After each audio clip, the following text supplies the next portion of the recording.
Hi, I'm Barry Tussa, the production designer. And I'm Bob Shea, the director of The Last Mimzy. And what you're about to see is some early concept drawings that we created for the movie.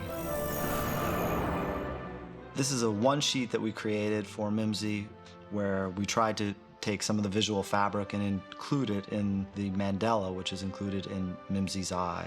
These are some of the early cyborg brat concepts that we came up with, and Narendra Poe overwhelmed and overgrown with technology. This is Narendra's laboratory where he built Mimzy and the Mega Narendra's generator. The evolution of the so-called toy box is very interesting.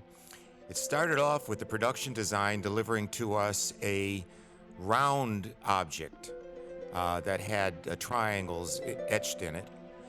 But when we did some test shooting to see how it looked in the ocean, it looked just like a mine that would be used in World War II to blow up ships. So that was tremendously misleading and obviously not a good image. And with Barry's clever and creative mind, we came up with the idea of a box.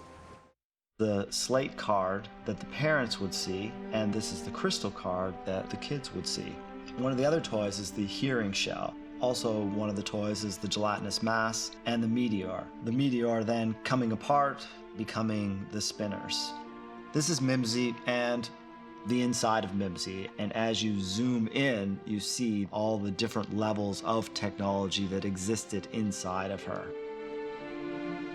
Mimzy was initially realized as a doll, and a doll for little girls. But just on a whim, I sent it on to my daughter, and she wrote me back a letter saying she liked the project enormously, but she was worried about a doll kind of being creepy and eventually looking like Chucky to a lot of people.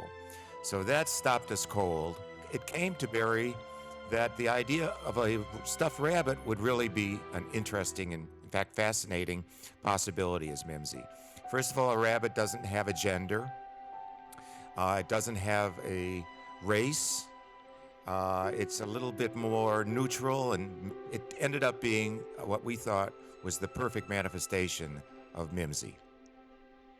The hearing shell motivated Noah to take the crystal card and move it towards the gelatinous mass.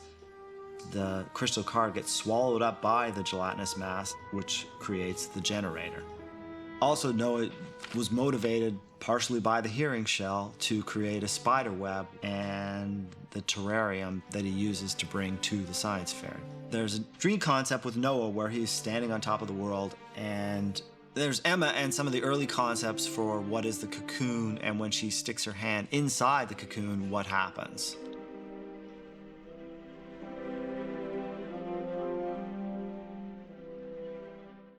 In the end concept, in front of the beach house, when Emma uses the spinners to create the cocoon and then the penumbra, then getting stuck in the penumbra, Noah using the generator, creating this event, and Noah pulling her out, and everybody's watching this celestial event, and Mimzy being sent back to Narendra. And the after image. And this is the Adam and Eve sequence when the Borgs are walking through the now overgrown Narendra Poe's laboratory.